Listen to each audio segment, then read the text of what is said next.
Oi, meninos, boa tarde, tudo bem com vocês? E aí, como é que foi a semana de vocês, passada, o fim de semana, esse início de semana? Espero que esteja tudo bem, né? Que vocês estejam com todo o gás, né, pra gente iniciar esse segundo semestre de 2020 com o pé direito, né? Então, gente, foi passado para vocês, então, a nossa nova plataforma, né, a plataforma COC, onde, então, iremos trabalhar com os materiais didáticos para vocês, né, para uma preparação para o Enem que vai acontecer agora, né, que foi adiada, no caso, para o início do ano que vem, né.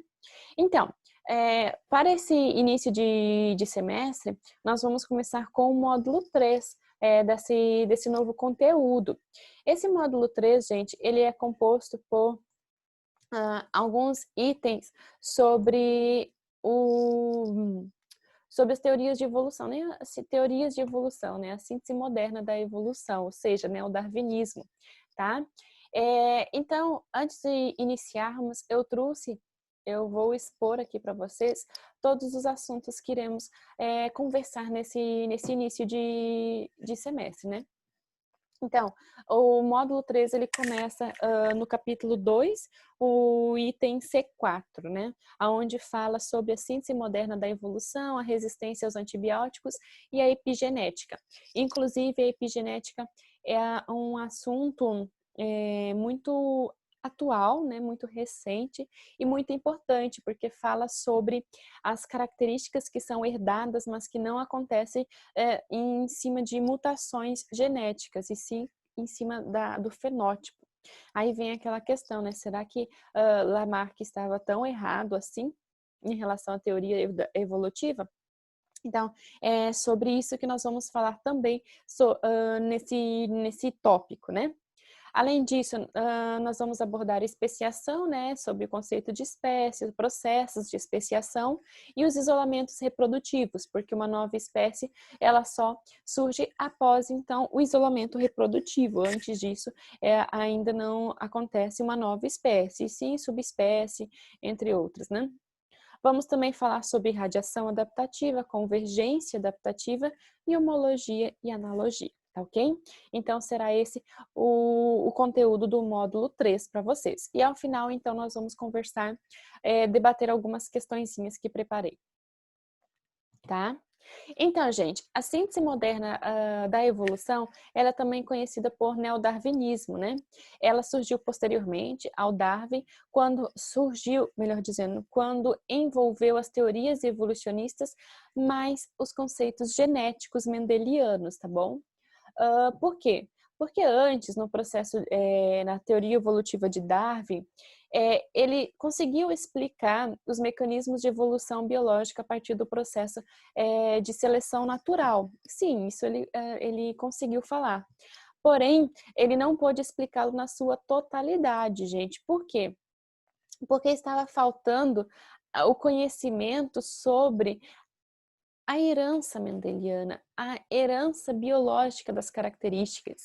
Mesmo que Mendel já tinha publicado seus artigos, inclusive o próprio Darwin utilizou esses estudos, mas ele não conseguiu compreender na sua totalidade.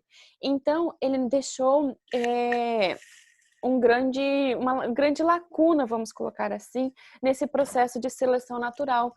Como é que acontecia essa seleção natural? Por que os animais mais adaptados sobreviviam? O que acontecia para essa adaptação?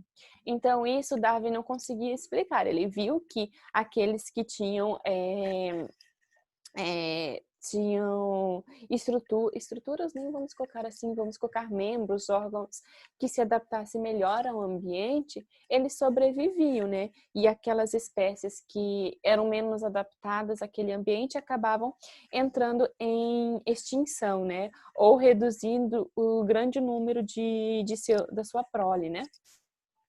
Então, Darwin, ele falou sobre a seleção natural, que ainda é aceita, né? Mas hoje em dia, a partir do século XX, então, surgiu uma nova teoria evolucionista, que é a síntese moderna da evolução, ou o próprio neodarwinismo, né?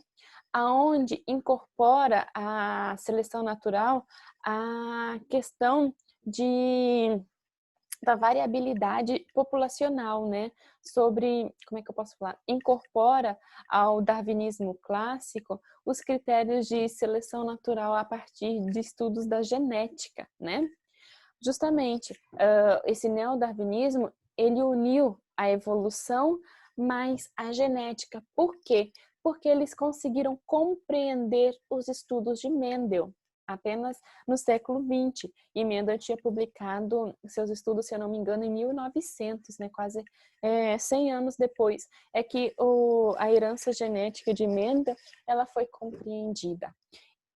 A partir dessa compreensão da herança mendeliana, então, é que eles conseguiram explicar como é que acontece esse processo adaptativo, essa seleção natural, né? Essa seleção natural, ela acontece, essa variabilidade populacional acontece por dois itens, né? Essa causa da variabilidade populacional acontece por duas situações, que seria a recombinação genética através da lei de Mendel, segregação independente dos cromossomos homólogos, né? Quer dizer que os cromossomos paternos e maternos, durante a formação dos gametas, eles não se separam de forma dependente, cada um vai para qualquer célula, né? Não há essa dependência. Por isso que uma mesma prole uma mesma prole apresenta características diferentes dos seus progenitores e também entre si, né? E o crossing over, ou a permuta, né, que é a troca do material genético dos cromossomos homólogos. Então, isso também aumenta a variabilidade populacional, permitindo uma melhor adaptação daqueles seres àquele ambiente, tá? Outro ponto importante dessa variabilidade populacional são as mutações que acontecem a nível molecular, a nível celular, né? A nível de material genético, de DNA. Então, essas pequenas mutações foram criando alelos novos para aquela determinada característica. Por isso, inclusive, que hoje em dia existe alelismo múltiplo para uma única característica. Os alelismos múltiplos que mais são trabalhados é a tipagem sanguínea, a cor da pele, do cabelo, a altura, se eu não me engano, são esses os mais trabalhados, a cor dos olhos. Então, não existe 8 ou 80 para essas características. Existem vários intermediários, né? Justamente por isso, porque há diferentes alelos para aquelas características.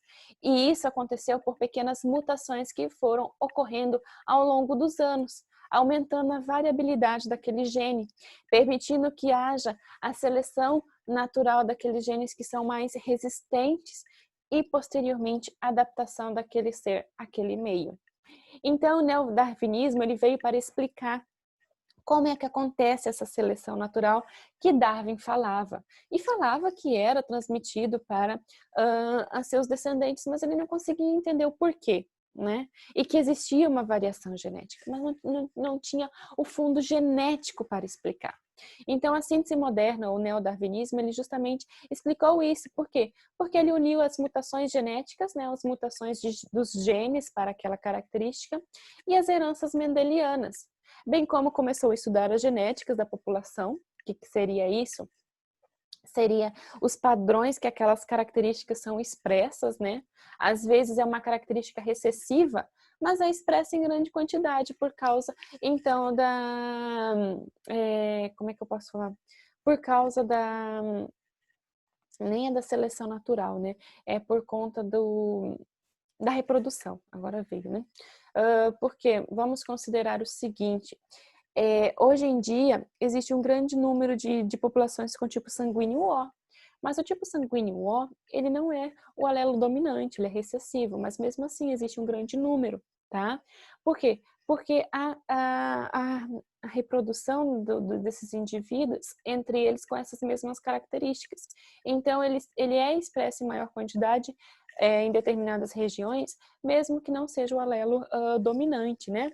Além disso, o neodarwinismo trabalha com especiação, né, o surgimento de novas espécies, tendência, seleção genética ou herança do DNA apenas e o genoma isolado, né?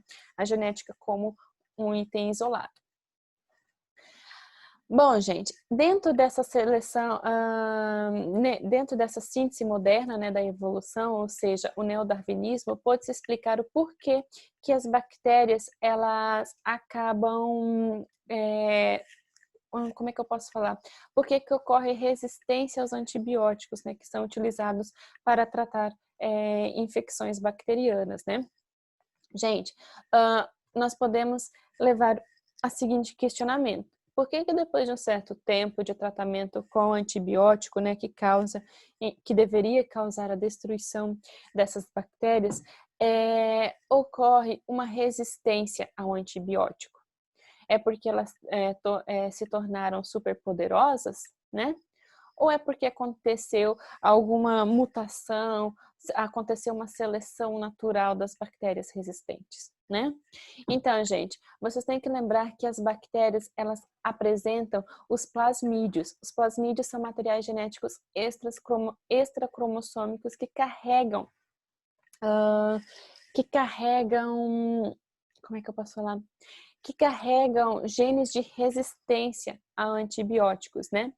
E quando numa determinada população bacteriana existe bactérias sensíveis e aquelas resistentes, as sensíveis acabam sendo destruídas pelo antibiótico, sim. Mas as que possuem gene de resistência, ela vai, como é que eu posso falar? Ela vai sobreviver. E como o plasmídio é um material extracromossômico e pode ser transmitido através de bilissexual, né, conjugação, transdução, então, essas bactérias resistentes acabam doando seus plasmídios àquelas bactérias sensíveis, né? Então, gente, não quer dizer que os antibióticos tornaram as bactérias resistentes ou de tanto usar antibióticos, as bactérias se acostumaram com eles, que os antibióticos provocam mutações, tornando as bactérias resistentes. Não, é porque houve uma seleção natural, né? Uma seleção natural daquelas bactérias que apresentam gene de resistência. Claro que junto com isso nós temos a transmissão desses genes extracromossômicos através de bilissexual, a conjugação, né? Então, as bactérias resistentes a eles acabam transmitindo esse gene, né, por bilissexual, àquelas sensíveis, tá bom? Mas permitindo dessa forma que aconteça essa seleção realmente natural das bactérias resistentes aos antibióticos. Qual é esse tipo de seleção natural?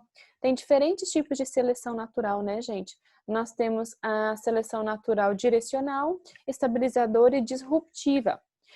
Essa seleção natural do, da, da, do antibiótico, das bactérias resistentes aos antibióticos, acontece através do tipo de seleção direcional. Por quê? Porque confere vantagens aos indivíduos que apresentam característica de um dos extremos, de um dos lados. Ou seja, aquelas bactérias que apresentam os genes de resistência àquele antibiótico, né? Uma variação fenotípica da característica. Então, gente, nesse caso, essa seleção direcional realmente seleciona aqueles indivíduos, aqueles micro-organismos que apresentam uma resistência, ou seja, apresentam uma característica de um dos lados extremos da curva populacional, né? Tá? Então, o que que acontece? As bactérias, vamos considerar aqui antes do uso do antibiótico, grande quantidade de bactérias que eram sensíveis a eles estavam se proliferando, né? E as bactérias mutantes não tinham um grande número assim, tá? A partir do momento que houve o uso de antibióticos, né? O que que acontece? Aquelas bactérias que eram sensíveis, elas foram morrendo. Já aquelas que eram mutantes, o antibiótico não surtiu efeito, então elas continuaram se proliferando. Sem contar que começaram a transmitir as suas características plasmidiais para aquelas bactérias sensíveis, também aumentando o número de indivíduos mutantes, né? Causando uma variação fenotípica da característica extrema, que seria resistente àquele antibiótico, tá bom? Além disso, nós temos a seleção natural estabilizadora, né, que favorece,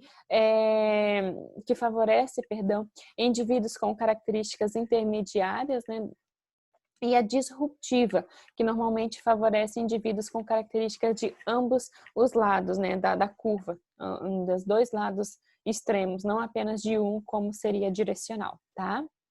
Então, quando a gente fala de seleção natural à resistência aos antibióticos, nós estamos falando da seleção direcional, que seleciona apenas um dos extremos da curva, tá bom? Bom, gente, ainda dentro da síntese moderna da evolução, nós temos a epigenética, tá? E a transmissão das características adquiridas. Como é que seria isso, gente? Olha, seria justamente características que são transmitidas de geração a geração, mas que não acontece por mutação do DNA, tá bom? Ah, mas como é que acontece isso, gente? Estudos mostram, por exemplo, que pessoas que vivem em um estresse muito intenso normalmente tendem a ter filhos mais estressados, mas que o material genético é o mesmo, que não teve nenhuma mutação, ou seja, a epigenética, né? Que dissemina esses fenótipos de geração em geração, que permite que aqueles genes de estresse, de liberação de cortisol, por exemplo, eles sejam mais ativados naquela população. Não que aconteça a mutação, mas sim gente do céu, aqui fechou minha janela, né? Que não sejam ativados, que não seja, que eu tava falando, que não aconteça uma mutação, e sim uma expressão daquela gene, daquela determinada característica, tá ok? Então, gente, olhem só, vamos considerar o seguinte, que existe, o genoma das nossas células são iguais em todas elas, né? Em todas elas, então, só deixa eu tirar aqui. Em todas elas, a quantidade de cromossomos, a quantidade de genes é o mesmo. Só que o epigenoma, ele é diferente das 250 tipos de células que formam o nosso corpo, tá? Entre outros animais. Por quê, gente? Vamos considerar o seguinte, tá? Que cada célula vai expressar os genes de maneiras diferentes. Quer ver um exemplo? Vamos lá. Hepatócitos, células do fígado. Os genes... Por exemplo, os genes responsáveis pela produção de insulina nos hepatócitos está inativo. Por quê? Porque não é uma especificidade daquele órgão, tá? Ou seja, não há necessidade de funcionar naquele órgão, mas ele está lá. Então, esse seria um exemplo clássico da epigenética. O epigenoma é diferente. Por quê? Porque para determinado tecido, órgão, tipo celular, os genes são expressos de maneiras diferentes, tá? E normalmente essas mudanças epigenéticas, elas são influenciadas pelo ambiente. Pode ser um ambiente externo, pode ser hormonal, né? Então, sofre influência do meio, tá? Como aqui está falando, inclusive, que além do hormonal e ambiental, nós podemos considerar ataques de patógenos, alimentação. Sim, gente, pessoas sedentárias tendem a ter filhos mais sedentários. Por quê? Porque, querendo ou não, aqueles genes, eles são mais expressos naqueles indivíduos e acabam sendo transmitidos para a geração, tá bom? Ou seja, a epigenética ela é uma disseminadora de fenótipos, mas que, pasmem, não causa mutação no DNA, tá? A epigenética não muta, ela permite a expressão de genes específicos que são transmitidos para gerações, tá? Então, pessoas mais sedentárias tendem a ter filhos mais sedentários? Sim, por causa da epigenética, porque aqueles genes do sedentarismo, eles são mais expressos. E ao contrário também, tá bom? Além disso, a epigenética, o epigenoma está naturalmente do nosso corpo, não somente para coisas transmissíveis, né, hereditariamente, mas também para delimitar a função de um determinado tipo celular, dos 250 tipos de células diferentes, né? Permitindo que os hepatócitos expressem os genes exclusivos dos hepatócitos, do pâncreas, do sistema nervoso, etc. Tá bom?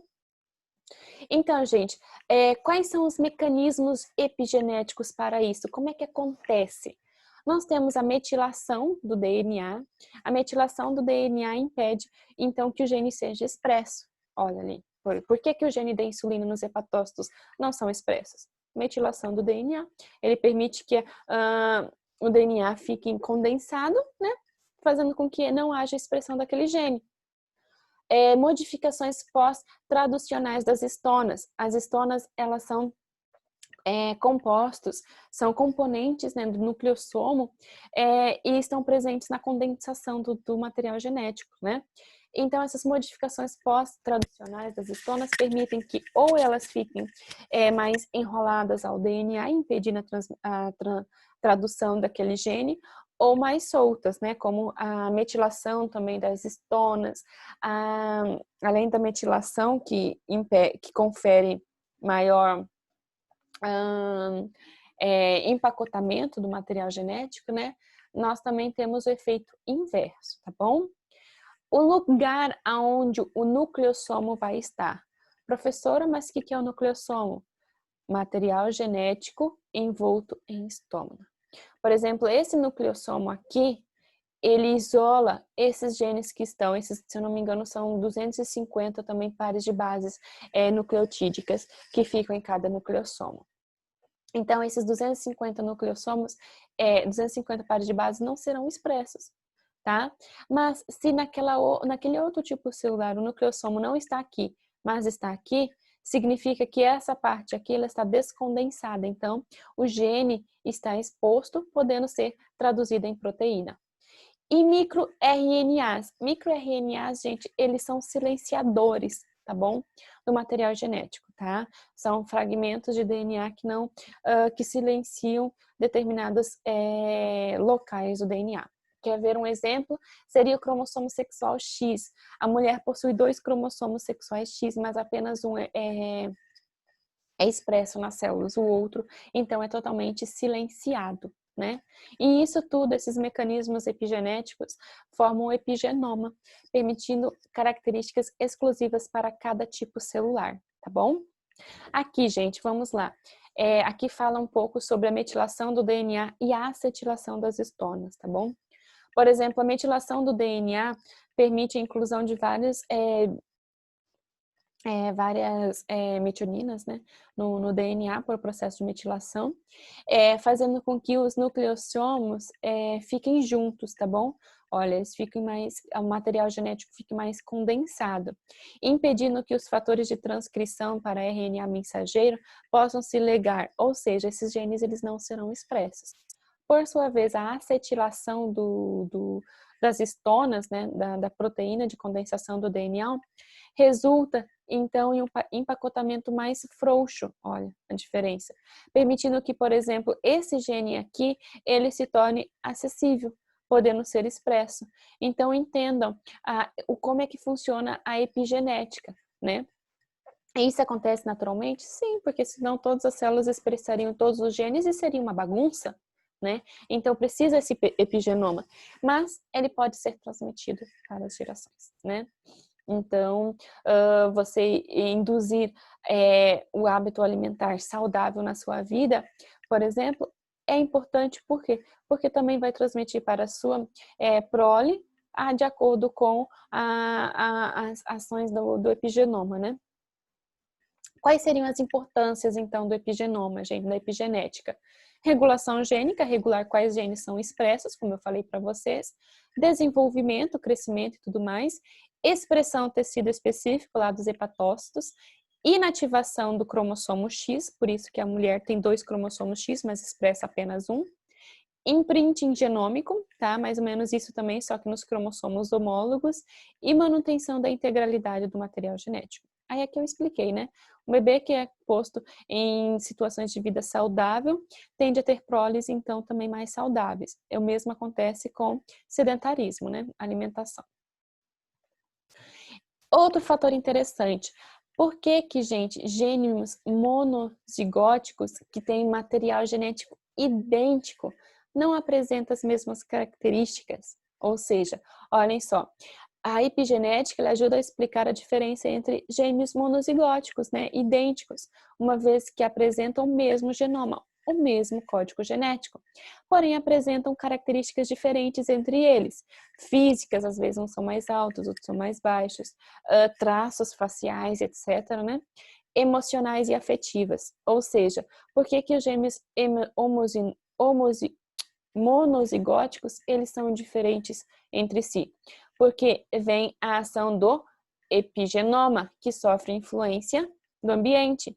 Então, a metilação do DNA e das estruturas da cromatina durante a fertilização, durante a formação do blastocisto e desenvolvimento de cada um dos gêmeos, podem causar essas mudanças, então, comportamentais e físicas entre eles, tá bom?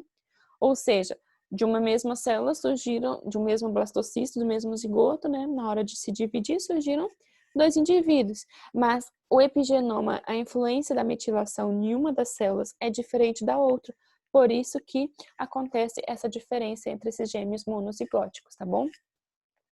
Ou seja, qualquer alteração de novo, ou epimutação afetando o epigenótipo durante a gametogênese ou embrião, durante a clivagem dos gêmeos, irá afetar ambos, né? Fazendo com que eles fiquem diferentes, não iguais em tudo, apenas no material genético, né? Bom, gente, outro item importante de destacar é o quê? A vingança de Lamarck, né? Esse videozinho. Que, querendo ou não, Lamarck, ele falava que... Como é que eu posso falar? Ai, gente, me fugiu me fugiu a palavra. Mas ele falava o seguinte, que o uso e desuso, né? De tanto você usar, você transmite para gerações. O que você não usa, você não transmite. A epigenética trabalha mais ou menos com essa ideia, tá bom? Porque acaba acontecendo a transmissão de características adquiridas. Então, uma família que só tem hábitos ruins acabam transmitindo esses hábitos alimentares a seus descendentes. Uso e desuso, tipo assim, tá? Porém, não podemos esquecer todas as heranças mendelianas, nem nada, né? A seleção natural de Darwin não quer dizer que agora a única ideia evolutiva correta seria a de Lamarck. Não, Lamarck mais ou menos conseguiu explicar a epigenética dentro de todo o processo evolutivo. Isso é um grãozinho de arroz dentro da evolução, tá bom? Mas que Darwin também trabalhava com essas características, né? essa epigenética. Só que ele trabalhava com a ideia de pangênese, né? Para explicar a herança de caráteres adquiridos ou não. Então, ele também trabalhava com essa questão, só que não tão clara quanto atualmente a epigenética trabalha, né? Bom, gente, além dessas características de mutações, variabilidade, crossing over, e a segregação independente dos cromossomos homólogos e a epigenética, outro processo importante da síntese do neodarwinismo, né, é o surgimento de novas espécies, a especiação, tá? Mas antes de nós falarmos sobre a especiação, vamos relembrar o conceito de espécie. O que seria espécie, né?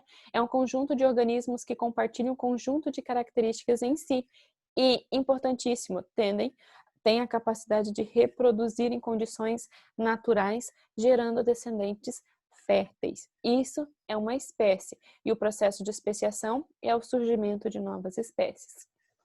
Bom, a especiação, ela acontece de diferentes formas. A mais comum é a alopátrica, né? Quando tem uma barreira mecânica não, um isolamento geográfico, tá bom?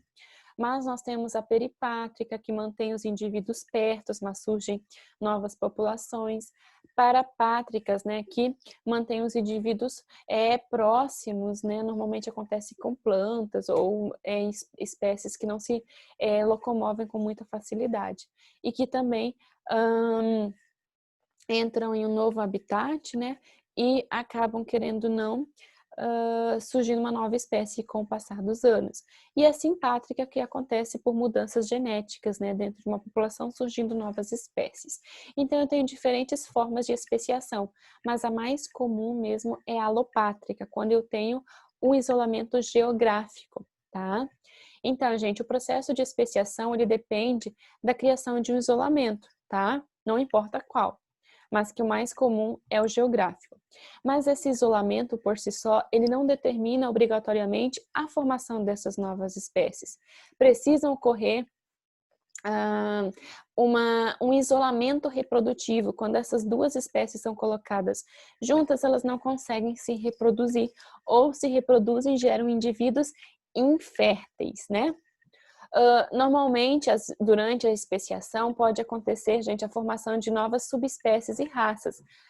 E depois disso é que surge uma nova espécie realmente, porque a subespécie ainda pode se reproduzir com aquela espécie anterior, e raças também, tá bom? Bom, gente, aí aqui nós temos também um pequeno mapinha sobre a formação de espécies, né? A partir da especiação alopátrica, que acontece o isolamento geográfico, depois pressões seletivas diferentes entre esses indivíduos separados geograficamente, causando alterações no material genético até acontecer o isolamento reprodutivo, tá? A simpátrica, por sua vez, não existe um isolamento geográfico, e sim uma seleção disruptiva, né? Se a gente for lembrar, que permite a disruptiva a expressão das características dos extremos, né? Normalmente por uma mutação genética, causando também um isolamento reprodutivo, tá bom? Então, o surgimento de uma nova espécie está muito relacionado ao isolamento, tá? A incapacidade de se reproduzir é um indicativo de uma nova espécie. Antes disso, não, tá bom? Então, gente, dentro dos isolamentos reprodutivos, nós temos tanto o pré-zigótico e o pós-zigótico. É mais comum ter isolamento reprodutivo pré-zigótico, tá? O primeiro deles seria ecológico ou de habitat, né? As espécies ocupam diferentes áreas geográficas e não podem se encontrar em condições naturais para reproduzir, como, por exemplo, leões e tigres, né? Eles estão em ambientes, habitats diferentes, né? Mas que podem se reproduzir em cativeiro, mas não naturalmente. Isolamento estacional sazonal, ou seja, aqui seria, por exemplo, as plantas, né? Elas poderiam se reproduzir, porém, as épocas reprodutivas são diferentes. Então, isso acaba impedindo essa reprodução entre elas, né?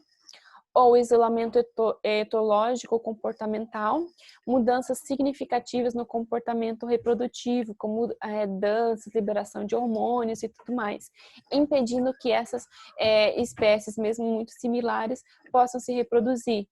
Por exemplo, a fêmea do pavão. O pavão macho, ele pode, então, exibir sua cauda colorida para a fêmea e tudo mais, fazer todo o processo, porém a fêmea só vai aceitar o macho que executem a corte da mesma espécie, até mesmo pela coloração, pela liberação de hormônios e tudo mais. Isolamento mecânico, né? Os órgãos reprodutores das espécies tornam-se incompatíveis, né? E da mortalidade gamética. Então, seria que diferenças fisiológicas dos sistemas genitais causam morte dos gametas, principalmente o gameta masculino sobre o feminino, né? Então, pode acontecer a cópula e tudo mais, mas não surgirá os gametas. Depois vem o isolamento pós-zigótico, né? Normalmente o isolamento pós-zigótico acontece o coito e tudo mais, só que ou causa a morte do zigoto ou embrião, diferenças são grandiosas e acabam então causando malformações a ponto de aborto, ou o surgimento de indivíduos estéreis, né? Descendentes estéreis, como é o caso da mula, né? Ou o burro, que é o cruzamento entre um jumento e uma égua, né? Ele é infértil, por quê? Porque são duas espécies diferentes, né? Isolamento reprodutivo, ele não tem capacidade de reprodução, de transferir suas características. Outro item também importantíssimo é a irradiação adaptativa ou a divergência adaptativa, né, e a convergência adaptativa. O que seria isso, gente? Bom, A irradiação adaptativa seria as espécies com alto grau de parentesco, mas que apresentam aspectos diferentes porque elas se adaptaram a ambientes diferentes. Então, são parentes entre si porque descendem de um mesmo ancestral, mas com características adaptativas diferentes por causa da seleção natural que aconteceu naquele meio, naquele nicho em que ela vive, né, naquele habitat. Já a convergência adaptativa seriam espécies sem nenhum grau ou pouco grau de parentesco que apresentam aspectos semelhantes. Por exemplo, o golfinho e o tubarão, um é mamífero e outro é peixe, mas todos eles apresentam, por exemplo, nadadeiras. Por quê? Porque vivem em um mesmo habitat, né? Então, querendo ou não, eles precisam dessas características para se locomover, mas não apresentam nenhum grau de parentesco, ou um grau de parentesco muito insignificante, né?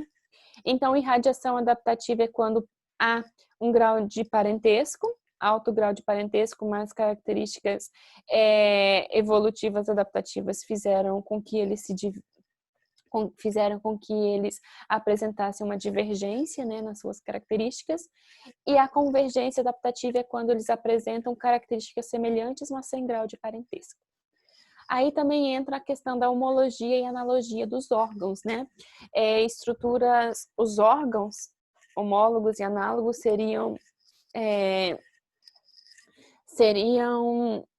são importantes, melhor dizendo, para entender o processo evolutivo, né? E o grau de parentesco. Por exemplo, estruturas homólogas seriam aqueles, vamos considerar aqui, o braço do homem, perna de um gato, nadadeira de uma baleia, asa de um morcego. Observem o seguinte, eles têm funções diferentes, né? Gatos, locomoção, homem para pegar objetos e tudo mais, gesticular, baleia para nadar e morcego para voar. Porém, apresentam os mesmos órgãos, o húmero, o rádio e o cúbico, os ossos do carpo e os ossos do metacarpo e do dedo. Então, eles apresentam as mesmas características, a mesma origem embrionária, mas funções diferentes, né? Ou seja, uma homologia, ou seja, isso é uma irradiação adaptativa. Funções diferentes, mas com ancestral em comum, descendem de um mesmo ancestral. Já as estruturas análogas, normalmente, o que acontece? Elas apresentam funções semelhantes ou a mesma função, inclusive funções morfológicas, né? Por exemplo, aqui a asa de uma ave e de um inseto. Mas, por apresentar origem embrionária diferente, a sua composição é diferente. A asa de uma ave, por exemplo, tem ossos e penas. De um inseto não, tem quitina e nervuras, né? Ou seja, origem embrionária diferente, uma convergência adaptativa. Eles não apresentam grau de parentesco, mas têm estruturas, então, morfológicas semelhantes que exercem funções semelhantes para aquela determinada característica, né? Ok? Entendido, então? Então, estruturas análogas está relacionada à convergência adaptativa, porque apresentam as mesmas funções, mas não apresentam grau de parentesco. E estruturas homólogas seria a irradiação adaptativa, porque tem a mesma origem embrionária, mas funções diferentes, né? Ok, gente? Então, vamos partir para a resolução de algumas questões, né? A primeira questão que eu trouxe para vocês, então, está no exercício de vocês e tudo mais, para a gente conversar um pouquinho. O que ela fala, gente? Ela fala o seguinte, que um estudante levantou algumas hipóteses para explicar por que alguns rios de cavernas, os peixes são cegos, né? Aí, dentro dessas 5 hipóteses, qual delas está de acordo com a teoria sintética da evolução, tá? Não que não explicasse outra teoria, mas que está de acordo com a teoria sintética. A. No ambiente escuro das cavernas, os olhos se atrofiam, como consequência da falta de uso. Isso não seria Lamarck, uso e desuso, né?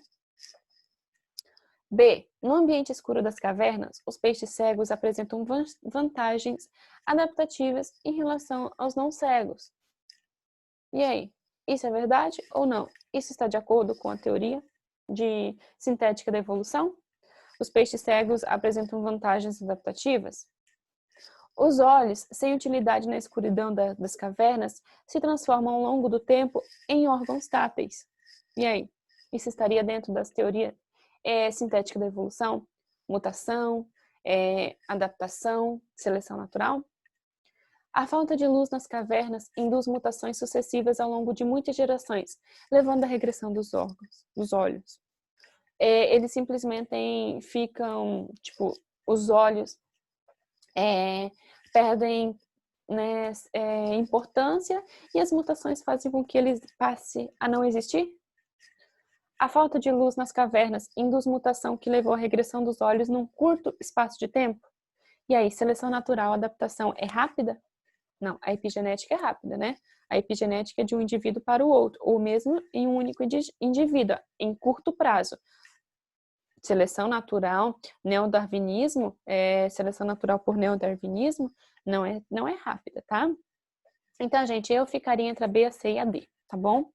Mas, se a gente for considerar na teoria sintética da evolução lá que eu falei para vocês, as mutações, a segregação independente, o crossing over, que acontece, que provoca uma variabilidade genética populacional e seleção daquelas características importantes e adaptativas, a resposta correta seria a C. Porque os olhos, eles não teriam utilidades, mas eles não seria característica de um processo evolutivo, ele ia simplesmente deixar de existir e nada mais fazer sentido ali. Não, né? Então, ou que os peixes cegos, eles têm vantagens adaptativas em relação aos não cegos, será? Né? Será que os não cegos não apresentam outros sentidos adaptativos para viver naquele ambiente? Então, o que acontece? Esses olhos sem utilidade na escuridão, eles foram mutando ao longo do tempo, sim, e se transformaram em órgãos táteis, permitindo que o contato, né, permitindo que indivíduos, que eles possam, melhor dizendo, que eles possam sentir o ambiente a partir dali, não que eles possam enxergar, mas sentir, né? Então, seria a resposta correta a letra C, né? Que os olhos, sem utilidade na escuridão das cavernas, se transformam ao longo do tempo em órgãos táteis, justamente por causa da transmissão mendeliana e mutações genéticas, né? Permitindo a seleção natural daquelas características específicas, tá bom? Outra questão, então, gente. No período Permiano, cerca de 250 milhões de anos atrás, os continentes formavam uma única massa de terra conhecida como Pangeia. O lento e contínuo movimento das placas tectônicas resultou na separação das placas, de maneira que já no início do período terciário, aproximadamente 60 milhões de anos atrás, diversos continentes se encontravam separados um dos outros, né? Aqui mostra. Uma das consequências dessa separação foi a formação de diferentes regiões biogeográficas, chamadas de bioma. Devido ao isolamento reprodutivo, as espécies em cada bioma se diferenciaram por processos evolutivos distintos. Novas espécies surgiram, processo de especiação. Outras se extinguiram, seleção natural, resultando na atual diversidade biológica do nosso planeta. A figura ilustra a deriva dos continentes e suas posições durante um período de 250 milhões de anos, né? Aqui mostra mais ou menos, né? A Pangeia, aqui que é o período Permiano, período Cretáceo e o período Terciário, tá bom? De acordo com o texto, a atual diversidade biológica do planeta é resultado de quê? Da similaridade biótica dos biomas dos diferentes continentes? E aí? Né? Da similaridade dos seres vivos dos biomas dos diferentes continentes? Isso leva à diversidade biológica? Do cruzamento entre espécies de continentes que foram separados? Como é que essas espécies iriam se cruzar, né? Do isolamento reprodutivo das espécies resultantes da separação dos continentes? E aí? Diversidade biológica? Da interação entre indivíduos de uma mesma espécie antes da separação dos continentes? que isso vai levar à diversidade biológica, né? E da taxa de extinção maior do que a especiação nos últimos 250 milhões de anos. Nós temos que lembrar que a diversidade biológica é justamente o surgimento de novas espécies, né? E que esse surgimento de novas espécies tem que levar a um isolamento reprodutivo para isso. Então, o que acontece? A separação, então, dos continentes levou a um isolamento geográfico e, com o passar desse tempo, essas espécies foram se adaptando àqueles ambientes e também sofrendo mudanças, até acontecer um isolamento reprodutivo, resultante da separação desses continentes, né? Ou seja, uma especiação alopátrica, né? Forma-se a barreira, a evolução de um isolamento reprodutivo e essas novas espécies quando entram como é que eu posso falar? E essas novas espécies quando acabam se encontrando novamente, não se reproduzem porque aconteceu já o isolamento reprodutivo, o surgimento de uma nova espécie, ou melhor dizendo, a especiação, tá bom? Ok, meninos? Espero que tenham gostado, né? Essa foi a nossa aula de hoje. Qualquer dúvida, vocês podem mandar lá no grupo, tá? Eu não estou podendo fazer, no momento, videoconferência, né? Aulas online.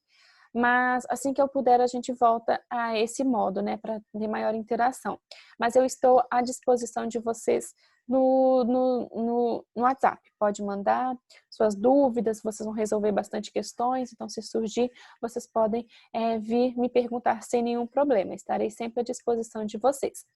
Um forte abraço, fiquem com Deus e até a próxima semana, tá bom?